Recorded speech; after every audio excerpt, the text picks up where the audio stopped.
Good evening, viewers. This is Sukhvinder here again. We'll be continuing with the same chapter, that is Indigo Part 2. Part 1 में मैंने आपको 51 page तक पूरा explain किया था along with vocabulary enrichment. In the second part, I'll be continuing with the rest of the portion and also I will be discussing the question answers. So let us just have a recap. We were talking about Indigo, written by a British author, Louis Fisher, and he pays a glowing tribute to Mahatma Gandhi and recalls the days when the British planters were being harassed, they were ill-treated, maltreated by the Britishers, and Indian farmers in Champaran movement came out victorious with the efforts of Mahatma Gandhi. A lot of cooperation was given by the local crowd. People were trying to cooperate with Gandhi. They were seeing Gandhi as leader for future. And actually, Mahatma Gandhi worked on it and he tried his best to get rid of the atrocities imposed on the Indian peasant. तो farmers के ऊपर जो अत्याचार कर रही थी government, share cropping का एक सिस्टम बनाकर, जो उन्होंने बहुत एक लंबा कॉन्ट्रैक्ट साइन करवाया था फार्मर्स से, उस शेयर क्रॉपिंग कॉन्ट्रैक्ट को खत्म करने के लिए एक चंपारण मूवमेंट में एक मुहिम चलाई गई और इसके चलते गांधी जी ने काफी हद तक, जहां तक हमने पहला पोर्शन कवर किया है, वो उसमें सक्सेसफुल रहे हैं. और his statement that the battle of Champaran is won actually talks about all the efforts which were taken up by Mahatma Gandhi and the peasants, the local crowd. So the case also was no more, and now we'll start from the last para which I had taken up last time. In June, Gandhi was summoned to Sir Edward Gate, the Lieutenant Governor. Before he went, he met leading associates and again laid detailed plans for civil disobedience if he should not return. जब उनको call किया गया तो उनको लगा कि शायद उनको जेल में रख लेंगे और उसके बाद शायद बाहर ना निकलने दें, तो उन्होंने जो उनके अपने पार्टनर्स थे जो इस मूवमेंट में काम कर रहे थे, उनके साथ मिलकर उन्होंने एक डिटेल्ड प्लान बनाया जिसमें civil disobedience, that is refusal to obey, के ऊपर काम किया गया कि अब हम ब्रिटिश गवर्नमेंट की कोई भी बात नहीं मानेंगे और उसका विद्रोह करेंगे और ब्रिटिशर्स को इंडिया से भगाने के लिए हम हर संभव कोशिश करेंगे. This was the efforts which were taken up during the whole campaign. So Gandhi had 4 protracted interviews with the Lieutenant Governor, who, as a result, appointed an official commission of inquiry into the indigo sharecroppers situation. क्योंकि Indigo शेयरक्रॉपर्स की situation के ऊपर ये पूरा Champaran movement based था, तो जो lieutenant governor था उसने गांधी जी के साथ protracted means longer than expected, जितनी उम्मीद नहीं थी उतना ज्यादा उन्होंने 4 सेशन में डिस्कशन किया और इंक्वायरी की इंडिगो शेयरक्रॉपर्स की सिचुएशन के ऊपर कि एक्चुअली क्या सिचुएशन है, रियलिटी क्या है. और गांधी जी ने पहले ही इन्वेस्टिगेशन करके सारे फैक्ट्स अपने पास रख लिए थे क्योंकि उनको पता था कि ऐसी सिचुएशन आएगी. The commission consisted of landlords, government officials and Gandhi as the sole representatives of the peasants. Representative होते हैं जो रिप्रेजेंट करते हैं एक पूरे ग्रुप को. तो यहाँ पे गांधी जी चंपारण के जितने भी फार्मर्स थे उनको एड्रेस, उनके बिहाफ पे बात कर रहे थे और जो कमीशन था उसमें लैंडलॉर्ड्स भी थे और गवर्नमेंट ऑफिशियल्स भी थे और गांधी जी अपने पीजेंट्स को रिप्रेजेंट कर रहे थे. Gandhi remained in Champaran for an initial uninterrupted period of 7 months. लगातार 7 महीने गांधी जी चंपारण में रहे, पूरी उन्होंने इंक्वायरी की, केसेस को स्टडी किया and then again for several shorter visits, फिर वो बार बार उनका आना जाना लगा रहता था. तो initial means early, in the first position, several various, बहुत सारे. और the visit undertaken casually, in a casual manner, informal या relaxed, on the entreaty of an unlettered peasant, in the expectation that it would last a few days, occupied almost a year of Gandhi's life. जो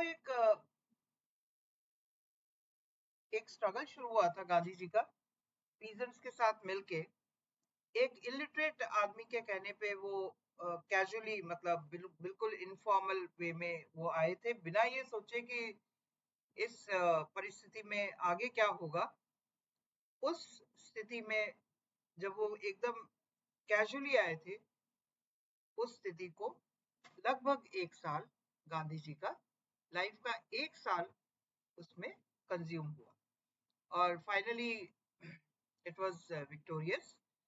The official inquiry assembled a crushing mountain of evidence against the big planters, and when they saw this, they agreed in principle to make refunds to the peasants.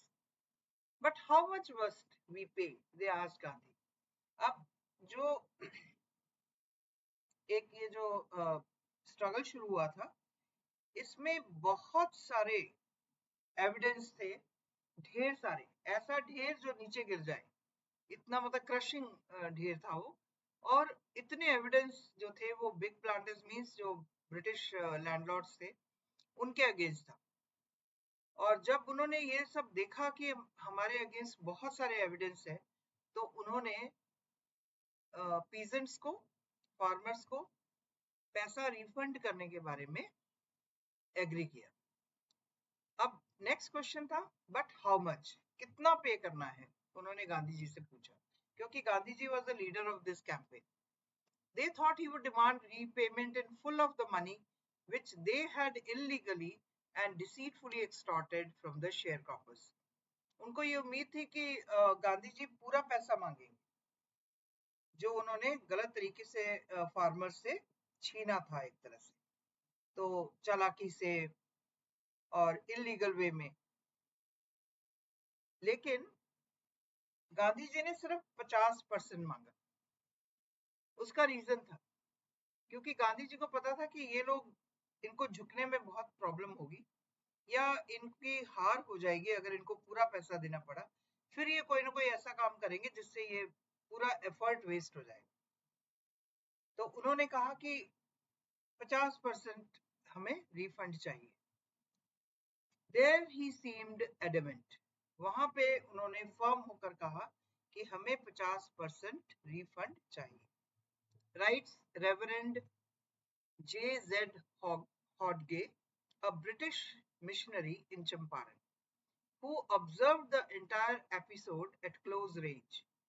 Thinking probably that he would not give way, the representative of the planters offered to refund to the extent of 25%. 50% का offer दिया गया था गांधी जी के representatives के द्वारा, गांधी जी के द्वारा. लेकिन जो इस केस को पूरा ऑब्जर्व कर रहे थे,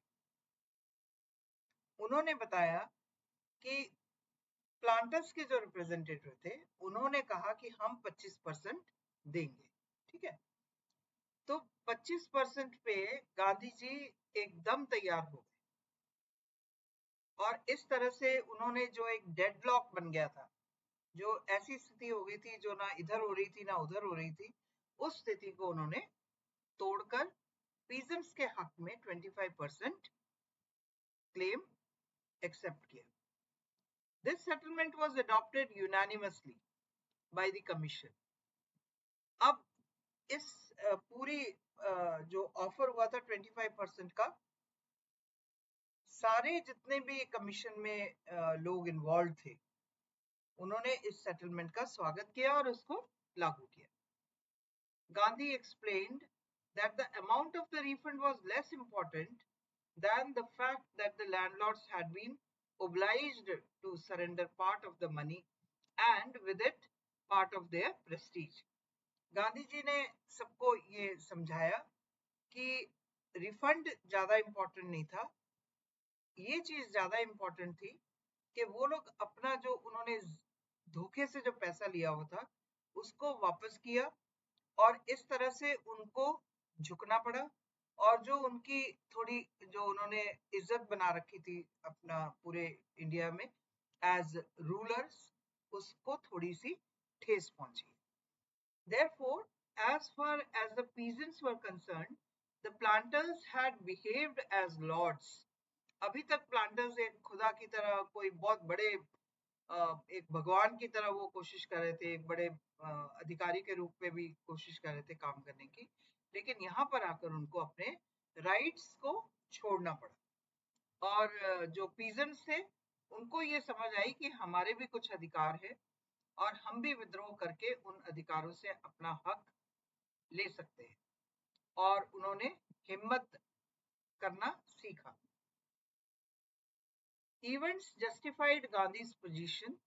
Within a few years, the British planters abandoned their estates, which reverted to the peasants. Indigo sharecropping disappeared.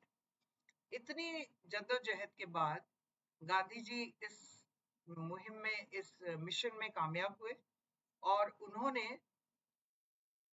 जो भी उन्होंने सेटलमेंट किया था उसको लागू करने के बाद विद्रोह डिसोबीडियंस के रूप में जारी रहा। और थोड़े ही सालों में जो ब्रिटिश प्लांटर्स थे वो सारी जमीनें छोड़कर वहां से चंपारण से चले गए और वो सारी जमीनें वापस फार्मर्स को मिल गई। और इस तरह से इंडिगो शेयर क्रॉपिंग जो थी वो बिल्कुल गायब हो गई। अब फार्मर्स ओनर्स थे, फार्मर्स अपने पसंद की फसलों को उगाते थे, उनके ऊपर कोई किसी की बंदिश नहीं थी। Now, Gandhi never contended, he was not satisfied himself with large political or economic solutions. He saw the cultural and social backwardness in the Champaran villages. अब गांधी जी का एक मिशन तो पूरा हो चुका था, लेकिन उन्होंने ये महसूस किया कि यहाँ पे सोसाइटी जो है बहुत बैकवर्ड है और जो लेडीज की जो विमेन पोजीशन है सोसाइटी में वो ठीक नहीं है और गंदगी भी है, चारों तरफ गंदगी फैली हुई है, लोगों को साफ सफाई का ज्यादा नॉलेज नहीं था। He saw the cultural and social backwardness in the Champaran villages and wanted to do something about it immediately. उनके मन में ये था कि कुछ ना कुछ बहुत जल्दी इसके बारे में हमें करना पड़ेगा। And he appealed for teachers. और उन्होंने टीचर्स को कॉल किया, उनको रिक्वेस्ट किया। Mahadev Desai and Narhari Parikh, two young men who had just joined Gandhi as disciples, and their wives volunteered for the work. अब दो यंग मैन और उनकी वाइफ्स दोनों ने इस काम को करने के लिए अपनी सर्विसेज दी अपनी मर्जी से। Several more came from Bombay, Pune and other distant parts of the land. और भी दूसरे शहरों से लोग आने लगे और बिहार में चंपारण में उन्होंने वहां की स्थिति को संभालने की कोशिश की। Devdas, Gandhi's youngest son, arrived from the ashram and so did Mrs. Gandhi. Primary schools were opened in 6 villages. Kasturba Bai taught the ashram rules on personal cleanliness and community sanitation. Community sanitation होता है hygienic disposal of wastage, ताकि आसपास गंदगी ना रहे। तो इन सब लोगों ने मिलकर एक नया मिशन शुरू किया to take care of society, cultural values and social values.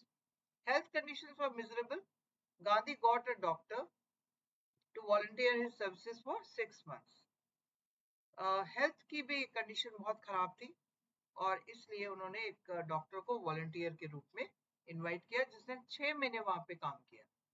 3 medicines were available: castor oil, quinine and sulfur ointment. Anybody who showed a coated tongue, coated means covered with a thin layer, was given a dose of castor oil. Anybody with malaria, fever, received quinine plus castor oil. Anybody with skin eruptions received ointment plus castor oil. Gandhi noticed the filthy state of women's clothes. अब next देखिए, पहले आसपास का माहौल साफ सुथरा किया उन्होंने, फिर उन्होंने सब जो जितने वॉलंटियर्स थे उन्होंने मिलकर एक डॉक्टर की मदद से वहां पे जो हेल्थ की कंडीशंस खराब थी उसको सुधारा।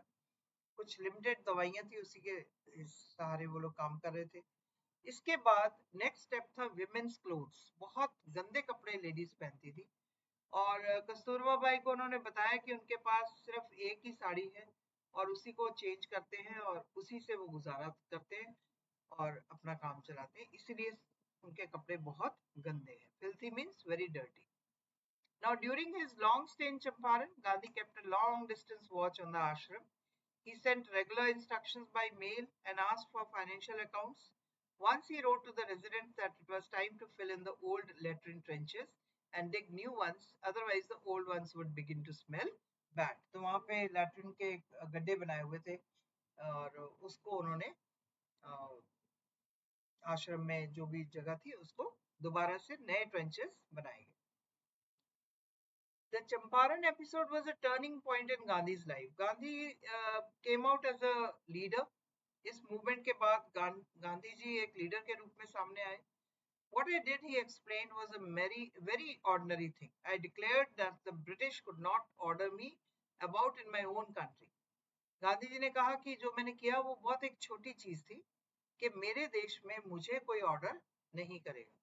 But Champaran did not begin as an act of defiance, open or bold act. It grew out of an attempt to alleviate the distress of large numbers of poor peasants. This was the typical Gandhi pattern.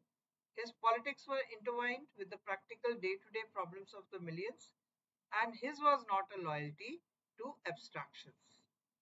It was a loyalty to living human beings. In everything Gandhi did, moreover, he tried to mold, influence the formation, a new free Indian who could stand on his own feet and thus make India free. तो गांधी जी का main मकसद था कि मुझे लोगों को mould करना है ताकि वो अपने पैरों पर खड़े हो सके और अपने देश को आजाद करने में मदद कर सके. Early in the Champaran action, Charles Freer Andrews, the English pacifist, means peace-loving, who had become a devoted follower of the Mahatma, came to bid Gandhi farewell before going on a tour of duty to the Fiji Islands. Gandhi's lawyer friends thought it would be a good idea for Andrews to stay in Champaran and help them. अब क्योंकि लोगों में अभी पूरा आत्मविश्वास तो जागा नहीं था, तो जब एंड्रयूज का एक वो था कि उसको आगे जाना है और उन्होंने गांधी को फेयरवेल दी और बहुत सारे फॉलोअर्स भी वहां पे आए थे, तो उनका ये मन था कि एंड्रयूज जो है वो यहाँ पे चंपारण में बने रहें ताकि उनको मॉरल सपोर्ट मिलता रहे.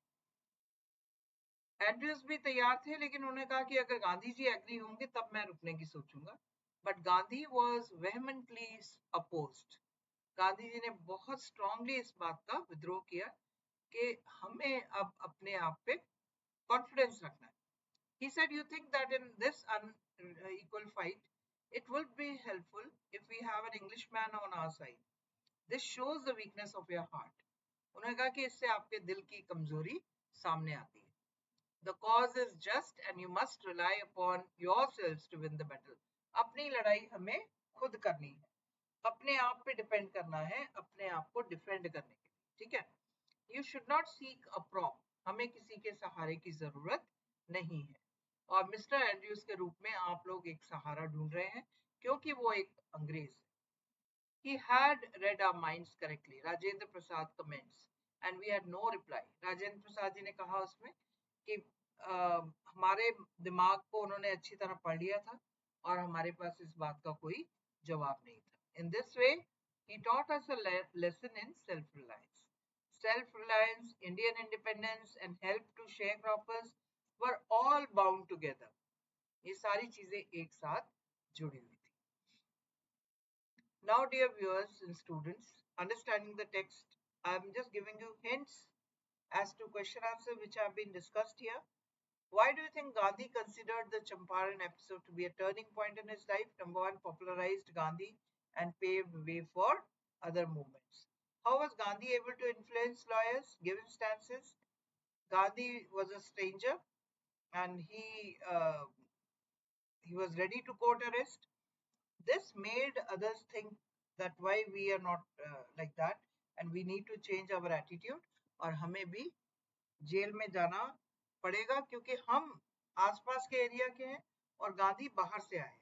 वो एक स्ट्रेंजर है, लेकिन वो अब इस चंपारण मूवमेंट में जेल में जाने को तैयार है। ठीक है। How was then what was the attitude of the average Indian in smaller localities towards advocates of home rule? वो होम रूल के जितने भी एडवोकेट्स थे उनको सिंपैथी दिखाने से डरते थे because of Britishers. Fourth question is, how do we know that ordinary people too contributed to the freedom movement? Started with complaint of an illiterate farmer. एक अनपढ़ फार्मर ने इस चंपारण मूवमेंट की शुरुआत की। इसके बाद लोकल लोग जो थे, उस एरिया में जो लोग रहते थे चंपारण में, उन लोगों ने पूरा साथ दिया, क्योंकि जब गांधी आए थे तो पूरा रेलवे प्लेटफॉर्म पूरा बाहर तक भीड़ से भर गया था। ठीक है ना।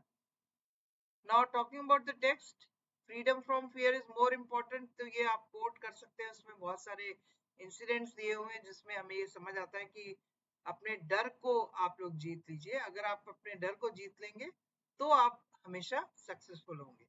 एक डर है जो हमें हर चीज से रोकता है। Do you think that the poor of India free from fear after independence? ये आपके ऊपर है सोचने के लिए। The qualities of a good leader, we can see the one who leads, और जो खुद मुसीबत में सबसे सामने आता है वो एक अच्छा लीडर कहलाता है, क्योंकि वही उसको देखकर फिर बाकी लोग मोटिवेटेड होते हैं। Now the words used in the text that are related to legal procedures, ये वर्ड्स हैं जो मैंने आपको यहाँ पे हिंट दिया हुआ है। और भी कुछ वर्ड्स हो सकते हैं, वो आप उसमें लेसन में देख सकते हैं। डायरेक्ट स्पीच क्यों यूज की गई है? क्योंकि जो नरेशन है उसको थोड़ा और इफेक्टिव बनाने के लिए डायरेक्ट स्पीच का भी यूज किया गया। बाकी सारी चीजें ऐसी हैं जो आपको you can get it easily in your notes. And then about the unit, इस लेसन की जो थीम है, डियर व्यूअर्स, आप लोग टेक्स्ट कंटेंट को देखते नहीं, इसलिए बहुत सारी चीजें आपकी छूट जाती है। That is why I am going through the textual content of this chapter. So the leadership, the theme of this whole unit, it is the leadership shown by Mahatma Gandhi to secure justice for oppressed people through convincing argumentation and negotiation. Argumentation आपने देखा government के साथ था गांधी जी का, जो उन्होंने बहस करी और उन्होंने जो फार्मर्स थे उनका पक्ष रखा सामने, और नेगोशिएशन किया। 50% ऑफर किया, फिर 25 पे एग्री हो गए और कन्विंस किया अधिकारियों को कि जो शेयर क्रॉपर्स हैं उनके साथ इनजस्टिस हो रहा है। So this is the theme of the whole chapter. Sub theme है contributions made by anonymous Indians to the freedom movement. इसमें नाम तो कुछ गिने चुने लोगों के हैं, लेकिन वहां पे जो भीड़ ने साथ दिया उनकी भी उन लोगों के बारे में भी इसमें जिक्र किया गया। Reading comprehension, intensive reading of factual writing to understand events and facts. The the think as you read questions at the end of each section help in understanding descriptions of people, consolidating facts and focusing on what is important to understand further sections. Scanning for specific instances in the text to support given statements. Inferential questions to reason out certain statements in the text. Okay. Now, specialist vocabulary आपने देख ही लिया। Legal process से related कुछ words use किए गए, वो मैंने आपको पहले ही लिख के दिए हुए। और नोटिसिंग फॉर्म है, things to do, all this is about your this chapter Indigo. Now dear students, some additional questions which I would like all of you to note down. Maybe here we can pen down some questions, or these questions, you know, they are very useful from the point of view of board exams, and I feel that I can give you a link to my question bank in the description box, so you can just open the link and you can find the question answers. Okay, because here I don't want to waste a lot of your time, and I hope my effort of explaining the whole chapter in 2 parts must have been more interesting for you, क्योंकि एक पूरा chapter अगर मैं ले लूँ तो बहुत लंबा चैप्टर था ये, तो इसलिए मैंने 2 भागों में इसको लिया है, और 2 पार्ट्स में करने से आपकी अंडरस्टैंडिंग भी और clear with that. So this is all about Indigo. Thank you very much for watching this video based on chapter Indigo. I hope the content was clear and you would have been able to understand the theme and the sub theme of this chapter. So if you feel that it is worth it, please subscribe and share and like the channel. Thank you very much.